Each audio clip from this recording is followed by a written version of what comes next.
Today we're back with another installation video on the C8 Corvette this time. As you can see here, we have the brand new V3R style spoiler. So what we're gonna go ahead and do is we're gonna show you how to install it onto the C8 that you see right here. So the tools you are gonna need for this installation is a socket tool. With the 7mm socket, what you are gonna do is you are gonna go ahead, and it is easier if you do this at a shop because you do need to lift up the car or just jack it up to go underneath. So once you got the rim and the mud flaps off, and then when you remove the two screws right here at the bottom that hold the inlay in, you're gonna pull it back like this and insert. Now that we have the car lowered down, we're gonna go ahead and open up the rear trunk.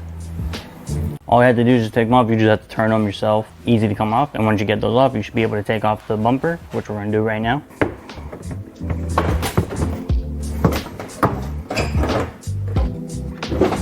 All right, now that we got the rear bumper off, we're gonna come over here and we're gonna remove the hardware from the spoilers. We're gonna go ahead and go with the installation of the new spoiler. What we're gonna do is we're gonna put the two bolts in the middle to hold the spoiler in place and to get a perfect lineup. So I just took off the rear light right now. We're gonna go ahead and I'm gonna go and reattach the rear lights back onto the bumper. So now all we got left to do is just reattach the bumper onto the car. So basically now, after we have the bumper back into place,